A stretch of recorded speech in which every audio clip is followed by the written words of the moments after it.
નમસ્તે વિદ્યાર્થી મિત્રો, સ્વાગત છે તમારું આજના વિડીયોમાં। આજે આપણે જીએસઆરટીસી કંડક્ટર માટેના મોસ્ટ આઈએમપી 50 એમસીક્યુની ચર્ચા કરીશું। તો વિદ્યાર્થી મિત્રો, વિડીયોની શરૂઆત કરતા પહેલા તમે નવા હોય ચેનલમાં તો જરૂરથી સબસ્ક્રાઇબ કરી દેજો અને વિડીયોને એક લાઇક કરી દેજો। વિદ્યાર્થી મિત્રો, આવનાર કંડક્ટર માટે મોસ્ટ આઈએમપી પ્રશ્નો છે, તો ખાસ એક નોટમાં નોંધ કરી લેજો। તો ચાલો આપણે પ્રશ્ન નંબર 51 થી જોઈએ। જો બસમાં કોઈ મુસાફર ભાડું ચૂકવવાની ના પાડે તો કંડક્ટર મોટર વ્હીકલ એક્ટની કઈ કલમ હેઠળ તેની સામે પગલાં લઈ શકે છે? આનો સાચો જવાબ છે કલમ 178 મુજબ મોસ્ટ આઈએમપી પ્રશ્ન છે। ત્યાં પછીનો પ્રશ્ન જોઈ 52। કંડક્ટરે બસના સ્ટેજ વાઇઝ ભાડાની ગણતરી કરવા માટે કયા સત્તાવાર દસ્તાવેજનો ઉપયોગ કરવો પડે છે? આનો સાચો જવાબ રૂટ, સ્ટેજ અને ભાડા પત્રકનો ઉપયોગ કરવો પડે છે। ત્યાં પછીનો પ્રશ્ન 53। બસમાં મુસાફરી દરમિયાન કોઈ સ્ત્રી મુસાફરની છેડતી થાય તો કંડક્ટરે પ્રાથમિક રીતે શું કરવું જોઈએ? સાચો જવાબ બસ તાત્કાલિક નજીકના પોલીસ સ્ટેશને લઈ જઈ 181 કે 100 નંબર ઉપર પોલીસને જાણ કરવી। ત્યાર પછીનો નેક્સ્ટ પ્રશ્ન નંબર 54। કંડક્ટર લાયસન્સ માટે ફર્સ્ટ એડ પ્રાથમિક સારવારનું સર્ટિફિકેટ કેટલા વર્ષ માટે માન્ય રહે છે? સાચો જવાબ 5 વર્ષ માટે। ત્યાં પછી 55મો પ્રશ્ન। મોટર વ્હીકલ એક્ટ મુજબ વગર લાયસન્સે વાહન ચલાવવા આપનાર માલિકને કઈ કલમ હેઠળ દંડ થાય છે? સાચો જવાબ 180 મુજબ। ત્યાં પછી 56મો પ્રશ્ન। જીએસઆરટીસી બસમાં મુસાફર દીઠ કેટલા કિલોગ્રામ સુધીનો સામાન ફ્રી લઈ જવાની છૂટ હોય છે? 25 કિલોગ્રામ સુધીનો। ત્યાં પછીનો પ્રશ્ન નંબર 57। કંડક્ટરે ઈટીએમ મશીનના રૂટ શરૂ કરતા પહેલા કયો ડેટા ફરજિયાત લોગિન કરવાનો હોય છે? આનો સાચો જવાબ કંડક્ટર આઈડી, રૂટ નંબર અને ટ્રેપની વિગત। ત્યાં પછી 58મો પ્રશ્ન। બસમાં રિઝર્વેશન અગાઉથી બુકિંગ કરાવેલ મુસાફર પોતાની સીટ પર ન આવે તો કંડક્ટરે તે સીટ ક્યારે અન્ય મુસાફરને આપવી જોઈએ? સાચો જવાબ જે તે મુસાફરના નિયત સ્ટેજ એટલે કે સ્ટેશન સુધી બસ પહોંચી ગયા બાદ જ। ત્યાં પછીનો પ્રશ્ન 59। મોટર વ્હીકલ એક્ટ મુજબ વાહનની ફિટનેસ ની જવાબદારી કોની છે? વાહનના માલિક અથવા ડેપો મેનેજરની। ત્યાં પછી 60। જીએસઆરટીસી નું ધ્યેય સૂત્ર એટલે કે મોટો શું છે? સાચો જવાબ છે સલામત સવારી, એસટી અમારી। ત્યાં પછી 61મો પ્રશ્ન।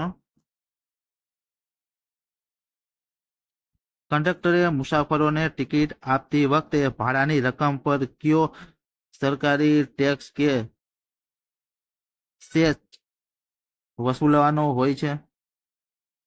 જો લાગુ પડતો હોય તો જ। આનો સાચો જવાબ છે પેસેન્જર ટેક્સ એટલે કે મુસાફર વેરો। ત્યાં પછી 62મો પ્રશ્ન। બસ ઉપાડવાના સમયે પ્લેટફોર્મ ઉપર બસ મૂકવાની મુખ્ય જવાબદારી કોની છે? ડ્રાઈવરની છે। ત્યાં પછીનો પ્રશ્ન। જો બસમાં કોઈ મુસાફર ખોટી સિક્કા કે ચલણી નોટ આપવાનો પ્રયત્ન કરે તો કંડક્ટરે શું કરવું જોઈએ? સાચો જવાબ તે નોટ સ્વીકારવાની ના પાડવી અને કાનૂની કાર્યવાહી માટે નજીકના અધિકારી કે પોલીસને જાણ કરવી। ત્યાં પછી 64મો પ્રશ્ન। ટ્રાફિક સિગ્નલ ઉપર પીળી લાઈન નો શું અર્થ થાય છે? સાચો જવાબ વાહન થોભાવો માટે તૈયાર થઈ જાઓ। ત્યાં પછી 65મો પ્રશ્ન।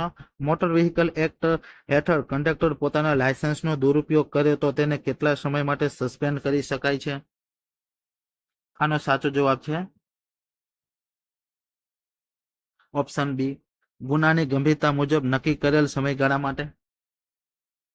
ત્યાં પછીનો 66મો પ્રશ્ન। બસમાં કંડક્ટરે પોતાના કેશ બેગની રકમ કોની સાથે મેચ કરવાની હોય છે? સાચો જવાબ ઈટીએમ મશીનના ટોટલ સમરી રિપોર્ટ સાથે। ત્યાં પછીનો પ્રશ્ન 67। મોટર વ્હીકલ એક્ટની કઈ કલમ હેઠળ દારૂ પીને વાહન ચલાવવા બદલ મોટી શિક્ષાની જોગવાઈ છે? સાચો જવાબ કલમ 185 મુજબ.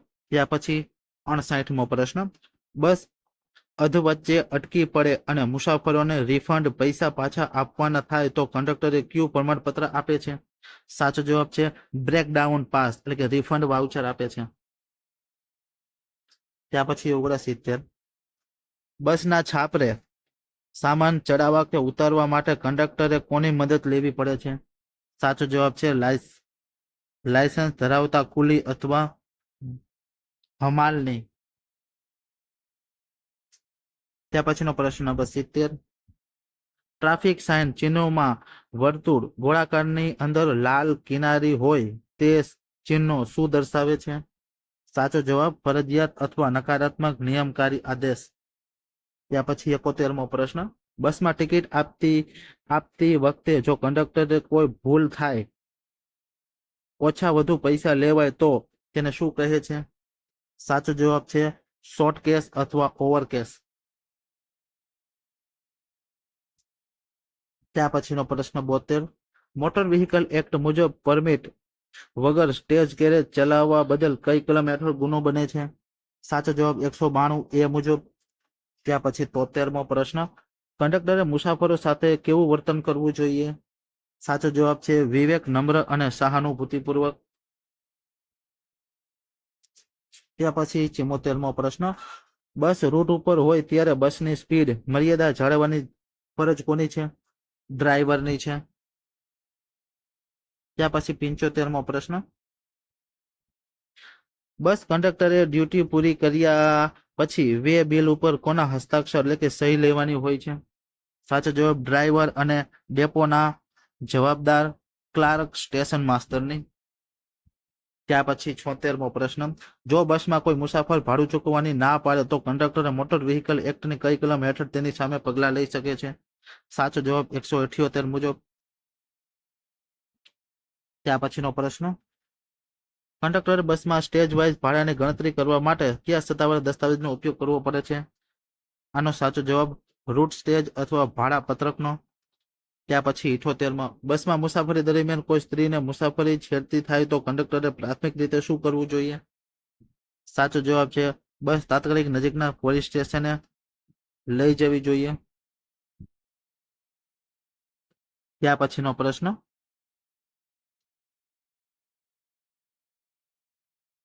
કંડક્ટર લાયસન્સ માટે ફર્સ્ટ એડનું સર્ટિફિકેટ કેટલા વર્ષ માટે માન્ય હોય છે? 5 વર્ષ માટે હોય છે.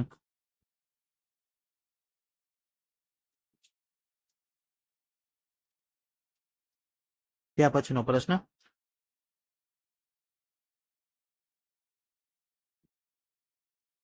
મોટર વ્હીકલ એક્ટ મુજબ વગર લાયસન્સે વાહન ચલાવવા આપનાર માલિકને કઈ કલમ હેઠળ દંડ થાય છે? સાચો જવાબ છે કલમ 180 મુજબ.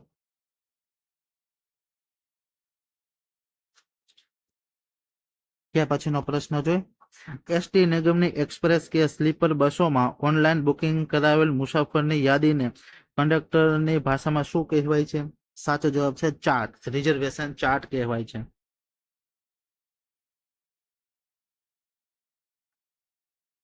ત્યાર પછીનો પ્રશ્ન જોઈ, જો કોઈ મુસાફર બસ ચાલુ હોય ત્યારે ચાલુ બસે બારીમાંથી બહાર હાથ કે માથું કાઢે તો કંડક્ટરે શું કરવું જોઈએ? સાચો જવાબ અકસ્માત ન થાય તે માટે તેને તાત્કાલિક રોકવો અને સમજાવવો જોઈએ. ત્યાર પછીનો પ્રશ્ન જોઈ,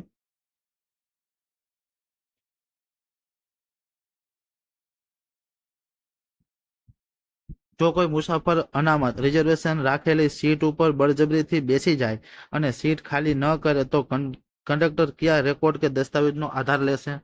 સાચો જવાબ ઈટીએમ મશીનમાંથી નીકળેલા રિઝર્વેશન લિસ્ટ ચાર્ટનો.